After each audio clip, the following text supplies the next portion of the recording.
and a strained neck. Kyle Bowler came in, actually threw for 226 and 3 touchdowns. Frankly, a couple of the touchdowns were kind of goofy. One got tipped up in the end zone. That tipped at the line of scrimmage, but Mark Clayton gets it. 62 yards to the paint, whatever works. Ravens are within 2. First offensive play for Carolina after the touchdown. Jake Delhomme looking for Steve Smith. He called Smith as important to us as Vic is to the Falcons, as Manning is to the Colts. He had 8 receptions, 188 yards.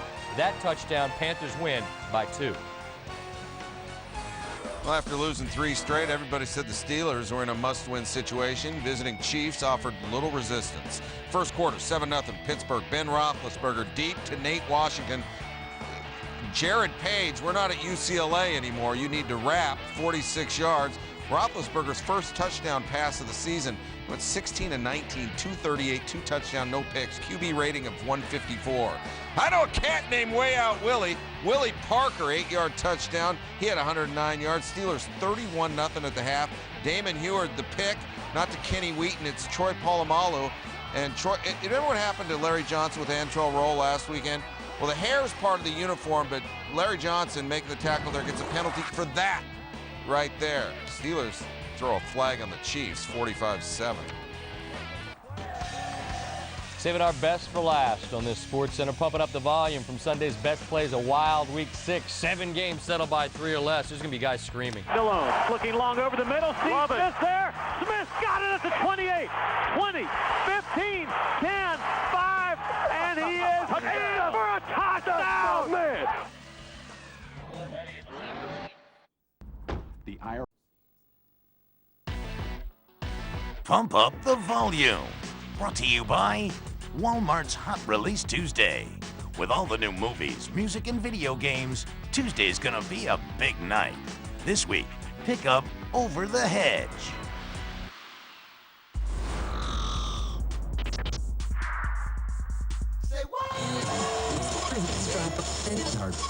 Delhomme looking to the right, now looking long over the middle. Steve Smith there. Smith got it at the 28, 20, 15, 10, 5, and he is in for a touchdown. Man. A 51-yard field goal attempt by Linda Moreeeee from inside the left hash to tie it. The snap, the placement, the kick on the way. Will it reach? No! It's short! Moreeeee comes up short, and the Jets are going to hold on and win it. Bruce drops, looks, fires over the Clayton, touchdown! Did he get it in? No, it's ruled incomplete at the goal line. Clayton thought he had it. Oh, you got to be kidding me. After reviewing the play, the receiver had control, 2 feet down, and extended in for the score. Wow! Touchdown Buccaneers! Woo! Shane Graham will attempt a game-winning field goal of 62. The spot, the kick. It's not going to be close. Buccaneers are going to beat the Bengals. 1 second on the clock. Tampa Bay beats Cincinnati. Pumping, chased. He is going to wide open Joe Horn at the 15, 10-5 touchdown. Joe Horn was wide open. Snap, placement, Kearney's kick. The Saints win on a 31-yard field goal by John Kearney. They have beaten a team that was as hot as any in the NFL. Bolger, a lot of time, he's going to lay it up. Throws it downfield for Holt. The ball is over the top, and Holt makes the catch. Touchdown, St. Louis. The ball was tipped up in the air, bobbled, and Torrey Holt has made a living of eating up the Seahawks. The snap is good. The spot. The kick is up. It's got the distance. The kick is good! Woo! Josh Brown wins it on the last play of the game again. A 54-yard field goal to beat the Rams in St. Louis. Holy smoke! There is a Santa Claus. That's a cliche to say a fantastic finish, but Sunday certainly qualified. And how can you not feel good for the New Orleans Saints? 5-1. Tampa Bay, Detroit, Tennessee, they get their first wins of the season. That leaves the Oakland A's as the only winless squad. A couple of rookie QBs, Vince Young and Bruce Gradkowski, got there to the winner's circle. And LaDainian Tomlinson, frankly, he was a disaster for us in the mailroom. But boy, he's something on the football field, tying a Chargers record with 4 rushing touchdowns. Sean Salisbury, who impressed you the most? Which team on Sunday? Well, the team that impressed me the most has to be the New Orleans Saints. It's not just today, maybe the entire football season, because they had a team that people kind of laughed at their defense. No longer. They may have given up points to the Eagles on Sunday, but they're finding a way to play aggressive and carry that emotion over week after week. Love the effort they're giving. But on offense, who are you going to stop? The key here is Drew Brees. This is without question the best offseason pickup. We talk about McNabb and Grossman. How in the world are we not throwing Drew Brees into the mix as the MVP of this league? He's a winner. They haven't had a winner there in a long time. The New Orleans Saints, with their victory over the Eagles and the way they did it, are for real in the South. They're the most impressive on Sunday. Whack it.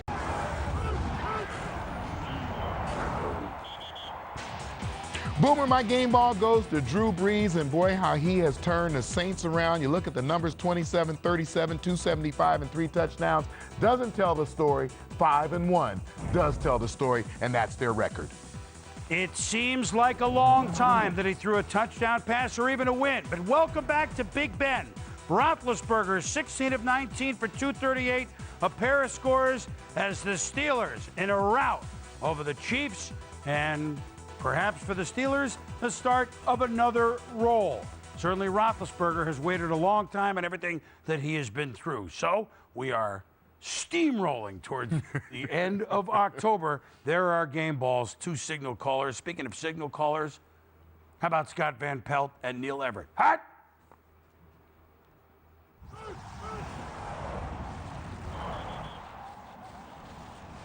Man, week 6 was something else. We're already looking forward to week 7 and Monday Night Football at Arizona. All the games, all the finishes coming back as SportsCenter continues with Steve Levy and John Anderson. We'll see you.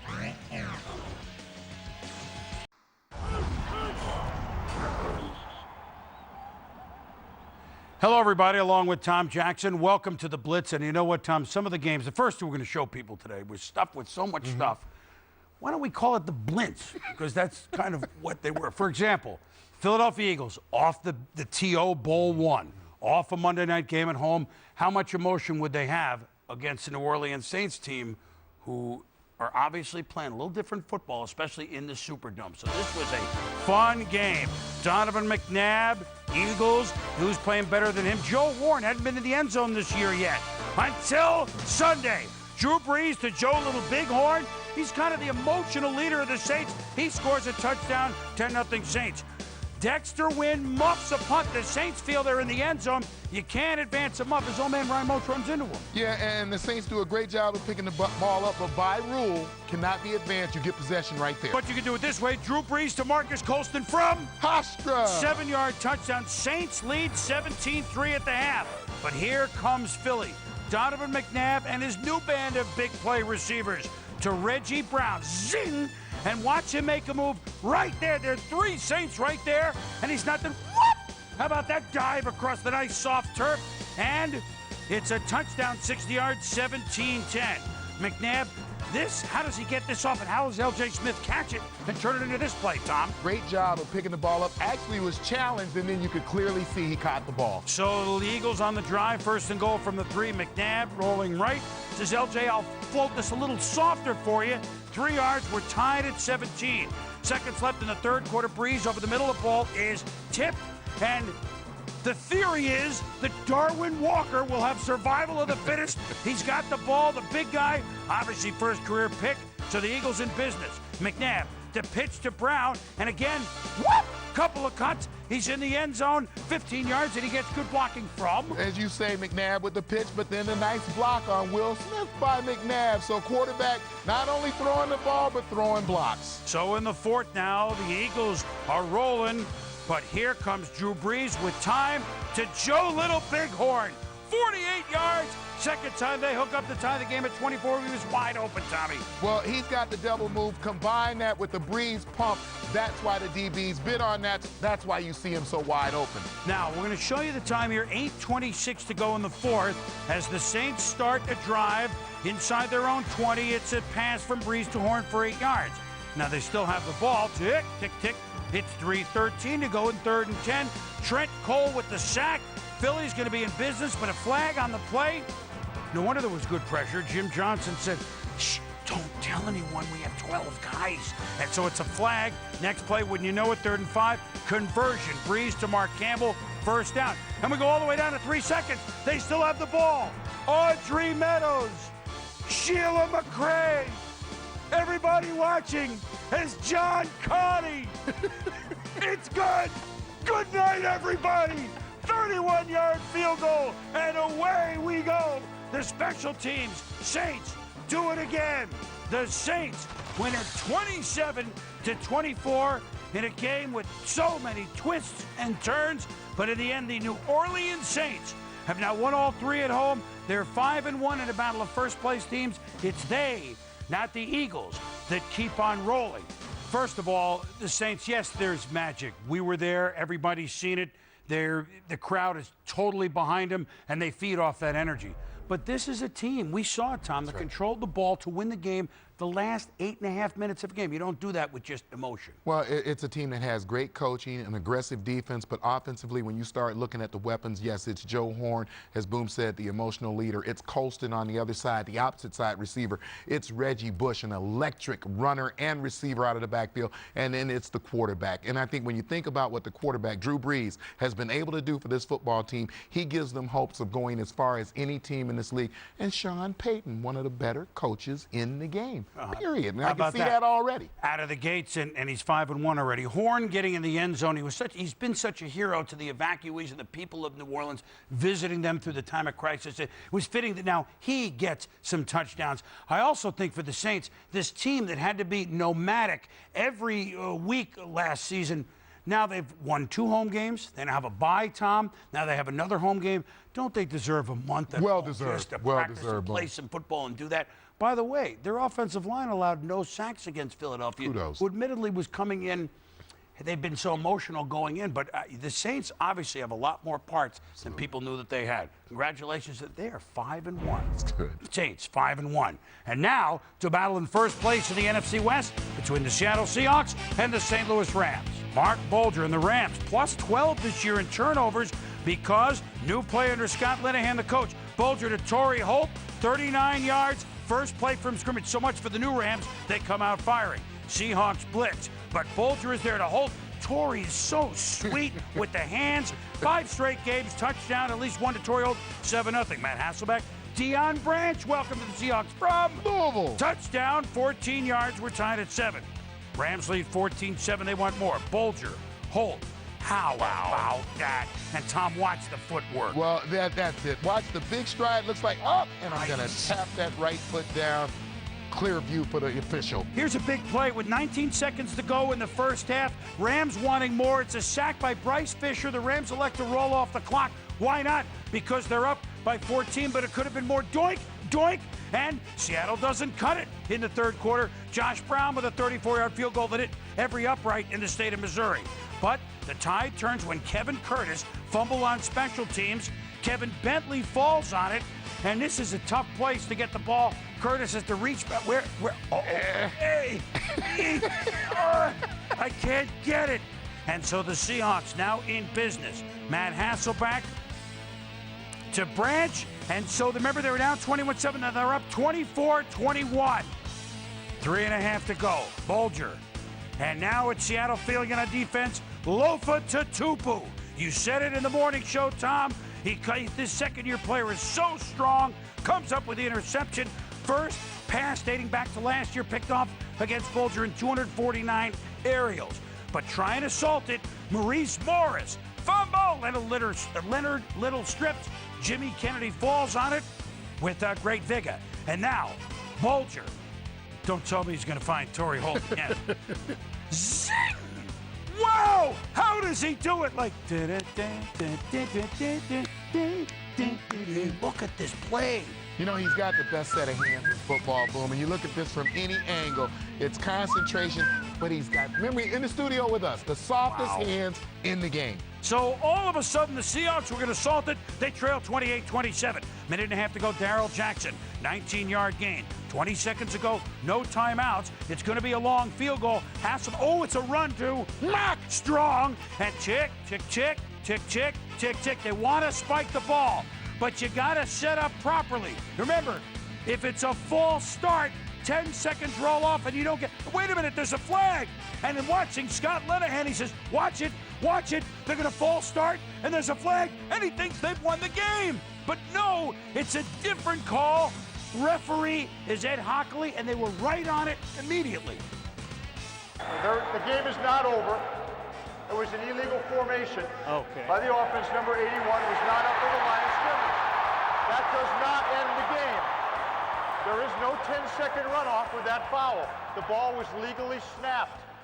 Illegal formation. Since he spiked the ball, they lose the 5 yards. So now it's a 54-yard field goal. And it is up by Brown, and it is good. It's good. Mike Holmgren. Oh, man.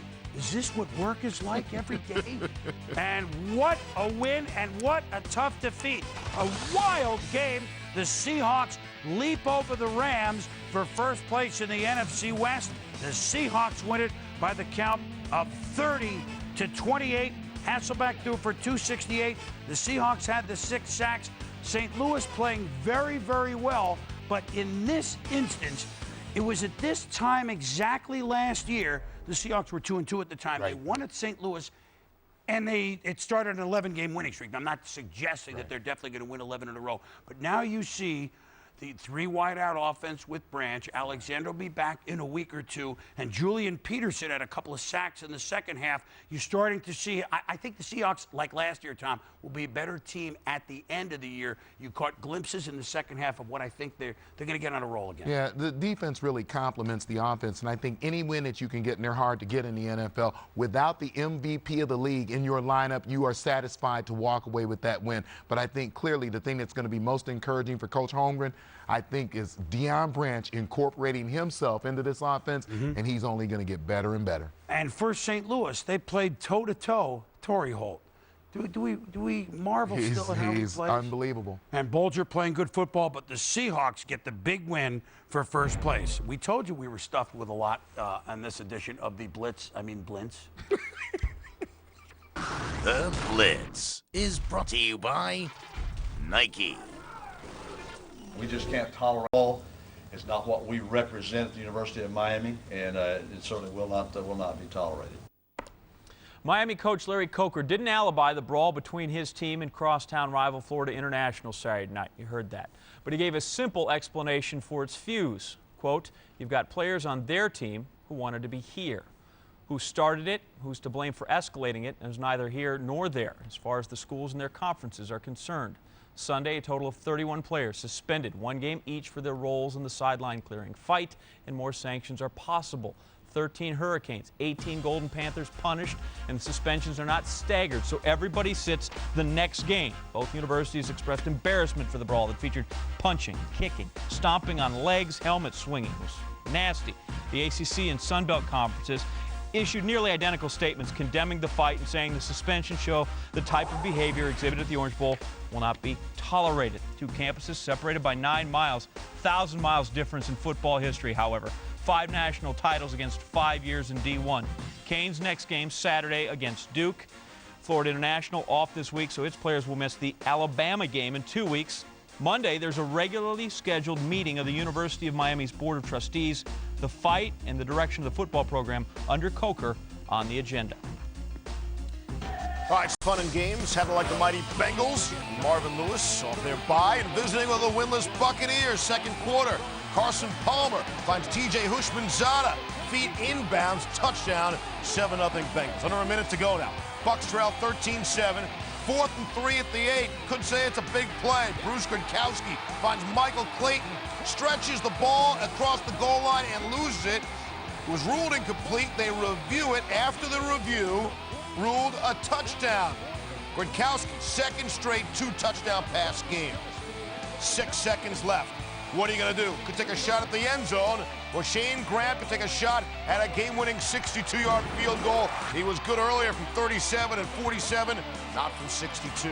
Look out for the blitz. Boomer and TJ.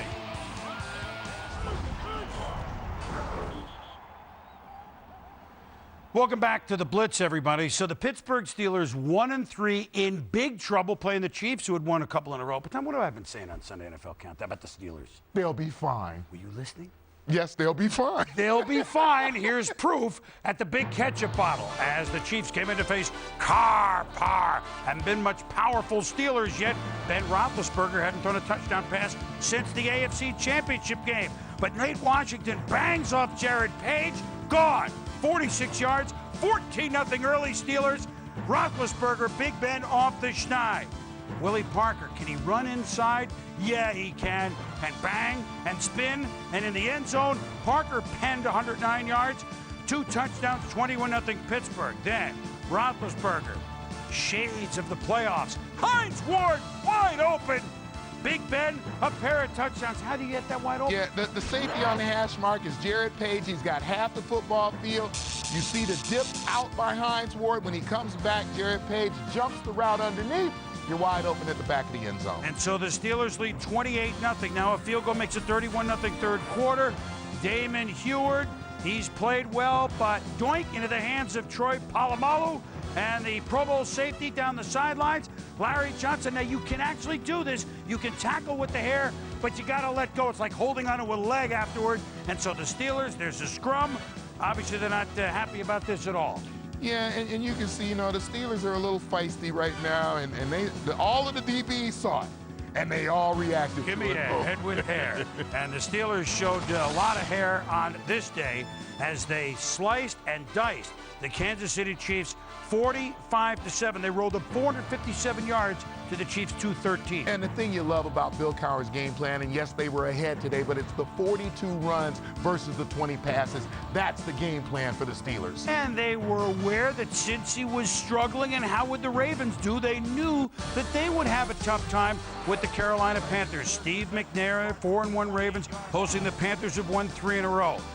First quarter, down 3-0 McNair, sapped by Chris Draft and Mike Rucker. He's injured, concussion, and strained neck. Now, they're off the following week, so we have a while to see. But Kyle Bowler is in. And I got to tell you, if he called this shot, he's quite a pool player. Doink! And then Mark Clayton catches it off the pads of Derek Mason. Pinpoint accuracy. Yeah, it reminds me of bumper pool. You throw the ball off, and Mason Clayton makes the catch. You hope they all aren't that hard, though, Boom. Yeah, but it's 7-3. Meanwhile, Jake Delhomme, he actually hasn't looked sharp this year, but he did on Sunday. Drew Carter, Sergeant Carter, Shazam, Shazam. 42-yard touchdown, and Tom, make another look because Steve Smith, when they don't throw to him, he's still trouble. Well, Steve Smith, the decoy, and Carter up top just runs by his man. You get the easy throw and catch from the quarterback. 13-7 Panthers, fourth quarter defense until Delhomme. And look at that, he's got time to Steve Smith, and whoop! They're just a different team with him in the lineup. No question that they've won all the games he's played. They've lost the 2 games he hadn't played. And later in the drive, Delhomme.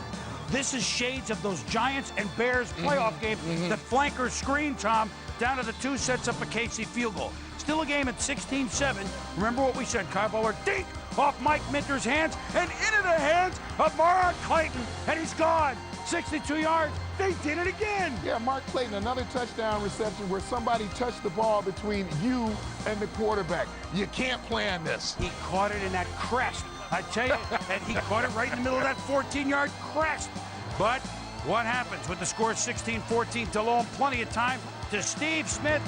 Has to come back for it, but Samari Roll is going to get shaken and rattled. And Smith rolls into the end zone, 72 yards, 23-14. Smith, 8 for 189. You want to talk about a great catch? Woo! Storm and Mormon tied heat between defenders. What a catch. Yeah, using that height and a nice throw by Kyle Bowler So all of a sudden, this is an offensive game. Minute and a half to go, 23-21. But Delhomme to Drew Carter for a big first down. And Brian Billick's team was undefeated until a Monday night loss. And now with Sunday, let's admittedly, they played the Broncos and they played the Panthers. So they're 2 of the best teams.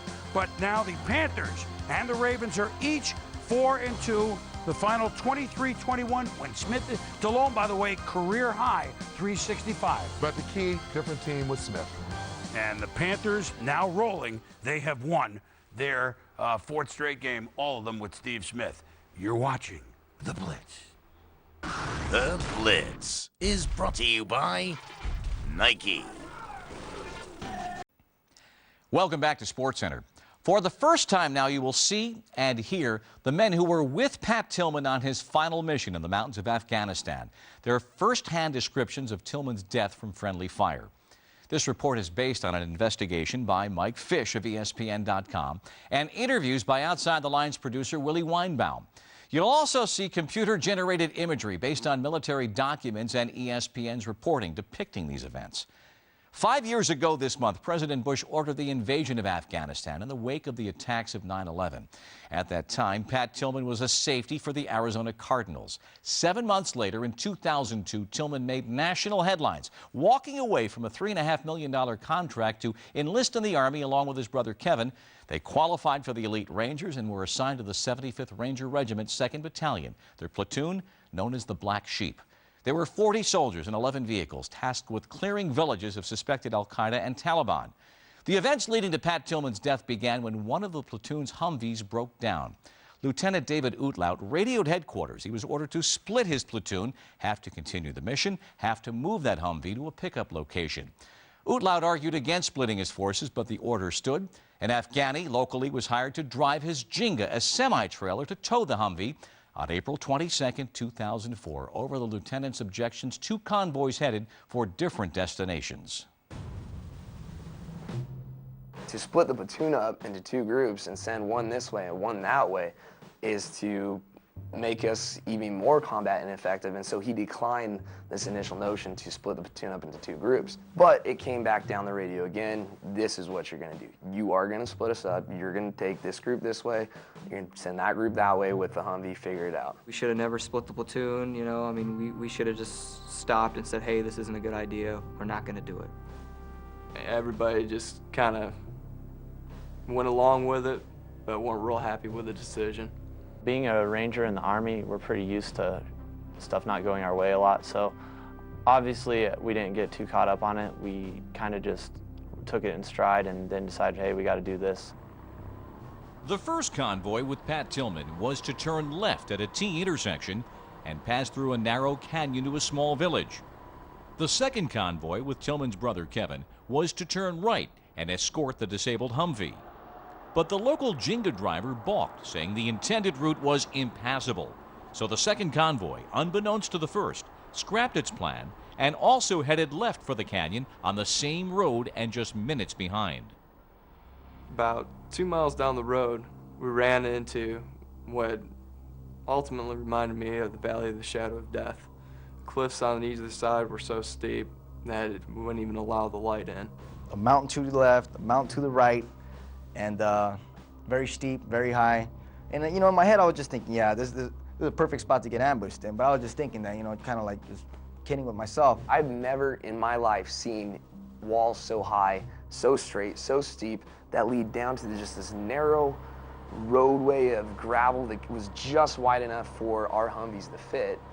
And I just remember looking up and had just this eerie, everybody had this eerie, just ominous feeling as we're driving behind this Jinga truck, you know, that's towing our broken vehicle. I remember trying to put my night vision goggles on, looking through them and not really seeing like I would be able to if it was dark enough, but it wasn't light enough to see all that well with your eye, so it was probably prime time to get an ambush going. Radio communication was impossible in the deep and darkening canyon, so neither convoy knew the other's location, though they were only a short distance apart. The second convoy was being led by the Jinga driver, towing the disabled Humvee, when suddenly enemy gunmen unleashed a barrage of fire from both sides of the canyon. If I was to set off a grenade in this room, it would be comparable to what the noise was we heard, because you're inside this enclosed canyon and you hear just this deafening boom. A lot of echoing, a lot of explosions, a lot of small arms fire. I mean, it was very, very loud, very loud. The Jinga truck driver, the guy that was towing our Humvee, had basically stopped in the middle of the road and weren't letting any vehicles pass. He had basically trapped the second convoy and squeezed them off from the first convoy and trapped everyone in the road in the kill zone. We're like, I would say, fish in a barrel. We're very fortunate that nobody was just, you know, shot at that point in time. I mean, thank God these guys are bad shots. Up ahead, as the Rangers in the first convoy left the canyon, they discovered that behind them, the second convoy was being ambushed. At that point, I could look back and see the canyon from the road and a ton of 50 cal fire just shooting out of there like firecrackers, and it was probably one of the most craziest things I've ever seen. And my mindset basically at that point was like everyone else I was with, wow, we got to help these guys out, you know, because it looks like all hell has just been unleashed on them. For about half of these Rangers, though not Pat Tillman, this was their first firefight. Now enemy forces fired continuously on the second convoy. The Rangers in the first convoy, already out of the canyon, took up hillside positions to help. Tillman immediately volunteered to take action. He led 2 men, Ranger Brian O'Neill and an allied Afghan soldier, to a ridgeline position near the road. He said, hey, I'm going to take my team. I'm going to go a little bit lower than you and see if I can lay down some fire on these guys across the road. And my squad leader said, okay, and then we continued up the hill as he went a little bit down further. There was a small lull in fire where no one was shooting. I guess everyone felt kind of safe. We kind of got up and we're ready to move back to the vehicles and get out of there, and then that's when there was just a massive amount of firepower again. But that firepower was not from the enemy. Sergeant Greg Baker of the 2nd Convoy, pictured here with Tillman, had physically forced the Jenga driver to move. Baker's Humvee of Rangers was the lead vehicle now. As they left the canyon looking into the setting sun, Baker and 3 gunners were firing in the direction of Tillman's position.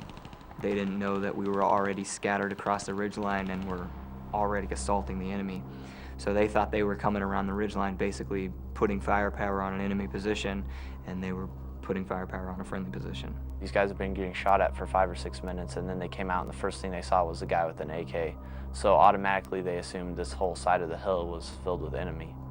Enemy and allied Afghanis carried AK-47 rifles and wore similar clothing. Baker later said he mistook the Afghani with Tillman for an enemy and he shot and killed him. This U.S. Army investigative photo represents the view into the sun that Baker had of Tillman's position on the hill. The 3 gunners with Baker, trained to follow his targeting lead, continued firing towards O'Neill and Tillman, who were positioned near this rock. Desperately, Tillman tried to convey that he was a friendly. What O'Neill said is Pat threw the grenade, the smoke grenade, and shot the pengun flare, doing everything he could to, let everybody know, shift fire. You could tell by the volume of rounds that were impacting that they had no freedom of movement at all, that they were basically pinned down in the position that they were at, and that they were going to be lucky if they all made it out alive. So he did the only thing that he can do, which was to get up and throw a ceasefire signal and let them know, hey, this is us, same team.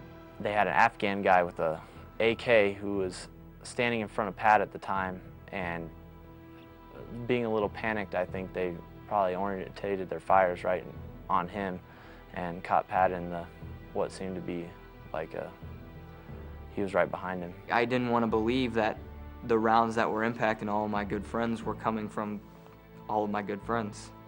That's kind of a tough thing to fathom. The Rangers on the 2nd Convoy's lead Humvee continued down the road, firing at and wounding platoon leader Lieutenant David Outlaut and radio operator Jade Lane.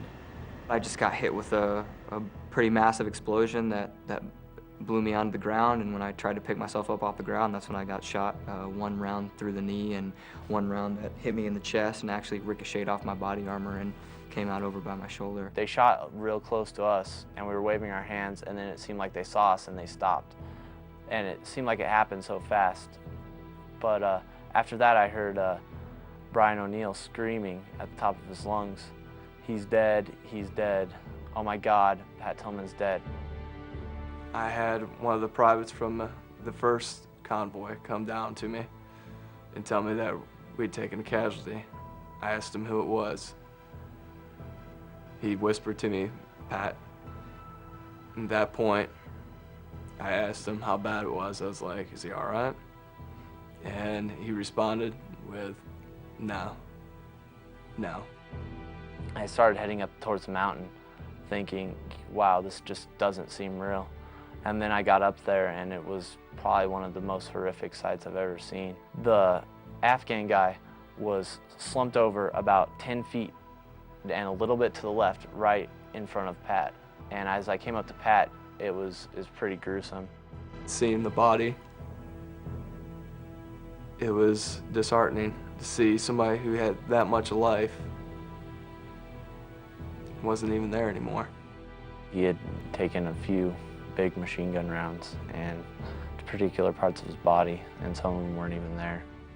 This hero who had died, you know, is almost, I don't know, it's like Superman, you know, just to hear that he had died, and it was awful.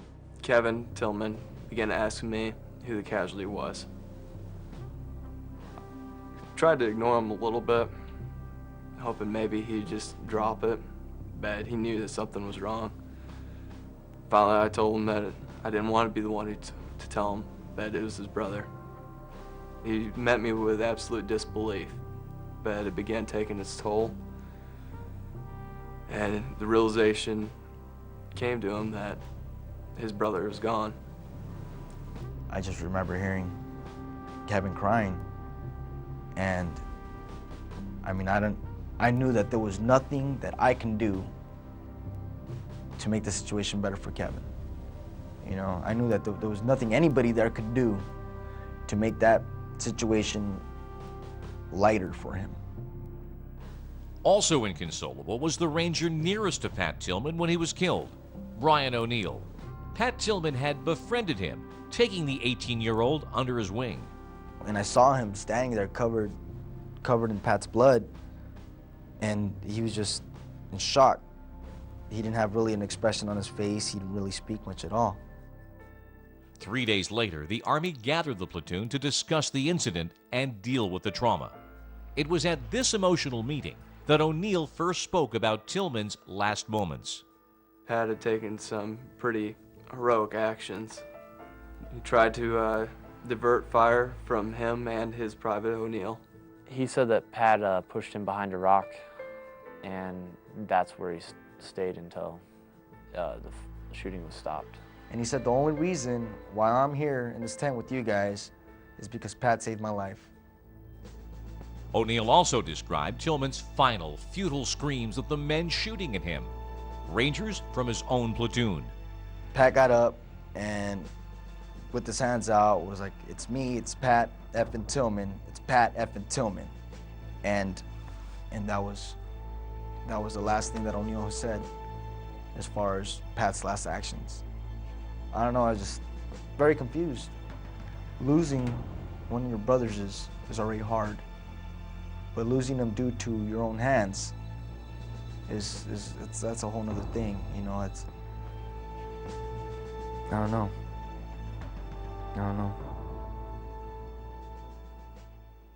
No one knew outside of the Army that Pat Tillman had been killed by friendly fire. Next, as we continue on SportsCenter, how the Army dealt with the men who had fired on Pat Tillman. I'll be honest with you, it sounds a little harsh, but I hope they're sick about it every day of their lives, for the rest of their lives. I think that in most cases would probably be punishment enough.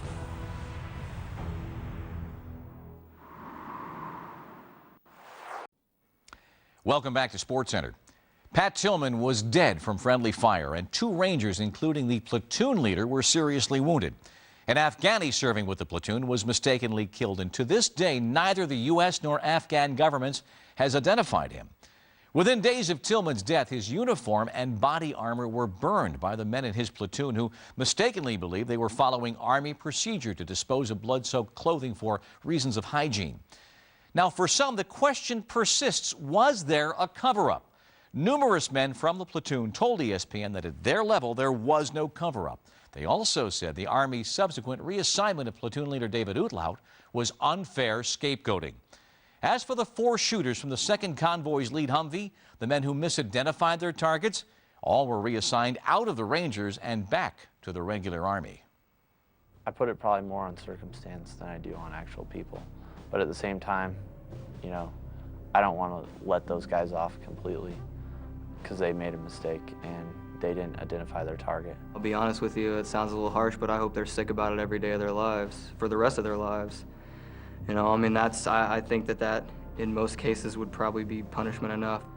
Pat Tillman's fellow Rangers knew almost immediately that he had been killed by friendly fire, a fact the Army soon learned from debriefing those involved.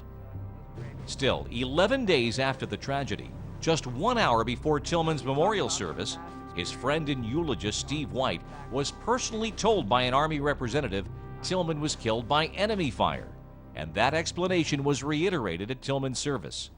He made the call, he dismounted his troops, taking the fight to the enemy uphill to seize the tactical high ground from the enemy. This gave his brothers in the downed vehicle time to move off that target. He directly saved their lives with that move. Pat sacrificed himself so his brothers could live. Not even Tillman's family knew the truth. More than a month after Tillman died, the Army acknowledged that friendly fire probably killed him.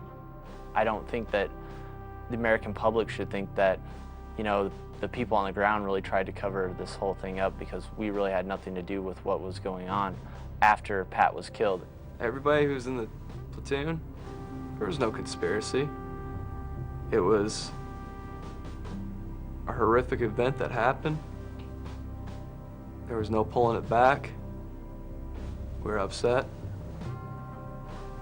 We were told to keep our mouths shut. Pat Tillman was posthumously awarded the Silver Star, the military's third highest decoration, which is rarely given following a friendly fire incident. The common misconception I think people have a lot about this entire incident is that, you know, it's not like we didn't know what we were doing. We knew what we were doing. It was just a horrible accident that happened, and it doesn't make Pat any less of a hero. I don't think that he should be tarnished because he was killed by friendly fire. All told, the U.S. Army conducted 3 separate investigations into Pat Tillman's death. And then in March, it took the additional extraordinary step of ordering a criminal investigation into possible negligent homicide and a cover-up. That probe continues today. Just last month, Secretary of the Army Francis Harvey instituted new procedures for investigating every combat death and for notifying families just how their loved ones died. Pat Tillman may be the best-known member of the military to make the ultimate sacrifice, but more than 3,000 Americans have died in the service of their country in Afghanistan and Iraq over the past 5 years. For more on the Pat Tillman story, read the espn.com series Un-American Tragedy. After Sunday's last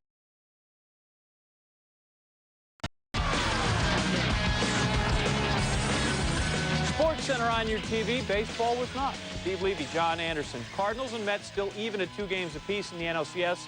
St. Louis, New York also tied at 1 in the rainout department. Nice weather in Arizona, though. Conducive for one of the craziest NFL games in recent memory. To Glendale, Arizona. How are the Bears 5-0? Simple. They've committed only 5 turnovers in the first 5 games. That would be significant. Here's where Rex Grossman ranks in Bears history. First 5 games. Got a lot of touchdown passes, got a lot of yards. But keep in mind, Chicago, 5 turnovers in the first 5 games. That averages out to about roughly 1 turnover a game. That would be significant. Here, Grossman in the first quarter with the Bears trailing 7-0. He's picked off by Aaron Francisco. How's this for a return, too? Kid wants it. Grossman right about now, not worried about all those rankings. The Cards, they will get fired up on Monday Night Football, first time since '99. Want to see something cool? Watch Matt Leinart look at Brian Urlacher. They're staring face to face. Hey, good idea. Maybe I should buckle up the chin strap on this one. Well, Leinart, not bothered by Urlacher at this point, completes to Anquan Bolden. 26-yard touchdown. Cards up 14-0. Watch it again. Urlacher drops back into coverage, appears to be in good position, and then Bolden makes the grab, and then it is see you later. He's going to win that speed battle every time. Let's go to the second quarter now. Bears have the football. Rex off the play action, over the middle, picked clean by Gerald Hayes. Grossman struggles really just beginning. More trouble for the Bears. Grossman sacked by Bertrand Berry. Ball loose. Berry recovers it and celebrates. Bears next possession. Grossman again, sack, strip, this time by Adrian Wilson. Darnell Dockett. The recovery leads to another field goal. Cards had a 20-0 lead at halftime. They were humming along and singing a song. Closing seconds, third quarter. Mark Anderson hits Leonard from behind. Football loose. Mike Brown, touchdown, Bears. Check it out again. Got to recognize the blind side. Anderson comes in untouched, causes the fumble. Brown, easy touchdown. And it's a 23-10 game. Don't go anywhere. Fourth quarter. Bears going for it on 4th and 10. Grossman deflected his pass the line of scrimmage, intercepted by Dockett. Now it appears his knee was down, but I said it appears, can't be sure. Why not take a shot at the end zone? Touchdown, right? Not exactly. Play reviewed, ruling on the field, down by contact. You saw it there. Take the 6 off the board, but the Cardinals did retain possession. Bears next possession. Grossman, plenty of time. Pass intended for Bernard Berry and picked by Robert Griffin. Cards in business. Milk the clock, we run the football, run out the clock, everybody's happy. No. Edgerrin James stopped at the line of scrimmage. Ball is stripped by Urlacher. Charles Tillman picks it up. Touchdown, Bears, making a 6-point game. Watch it again. Urlacher and Hunter Hillenmeyer getting their hands in there. Urlacher, 11 tackles, said, quote, "First of all, they weren't blocking me." So that was easy. Cards next drive. Leonard facing a critical 3rd and 12. He'd face some pressure. Have to roll out of the pocket. His pass incomplete. So the Bears do force the punt. Here's your ensuing punt. More importantly, your ensuing return. Devin Hester. You know, he went to the U. Something Hurricane types can be proud of right about now. And there isn't a whole lot else. Returns at 83 yards. Touchdown. And the Bears have taken the lead. 24-23, Chicago. Next Cardinals possession. Now Matt Leinart. What are you made of? Have to come from behind on Monday Night Football against the vaunted Bears defense. Leinart. Short pass to James at midfield. He hangs on this time. 2 plays later, Leinart to Obafemi. Ion Badejo inside the Bears 35. Leinart to Bolden inside the 25. Eventually sets up a Neil Rackers field goal attempt. Guy's an all-pro last season, not an all-pro this season. From 40 yards away with 53 seconds left, no good. Rackers just last week missed a 51-yarder that would have sent the game into overtime. Lovie Smith and the Bears get 3 points on offense. Urlacher's defense held the Cards at 13 points on the Chicago 6 turnovers. And line up, the Cardinals know they let this one get away. Bears off to their best start in 20 years. Have to feel mighty fortunate to remain a perfect 6-0 heading into the bye. Cards couldn't run. Edgerrin James averages 1.5 yards per carry. They could catch. Anquan Bolden, 12 catches, 136 yards. Time of possession, Arizona nearly 40 minutes. Chicago just over 20 minutes. 3rd time this season already, Cards blow a late lead at home. And this one, leading Arizona head coach Denny Green to blow his top. The Bears are what we thought they were. They're what we thought they were. We played them in preseason. Who the hell takes a 3rd game in a preseason like it's bull? We played them in the 3rd game. Everybody played 3 quarters. The Bears are who we thought they were. And that's why we took the damn field. Now, if you want to crown them, then crown their. But they are who we thought they were. And we let them off the hook.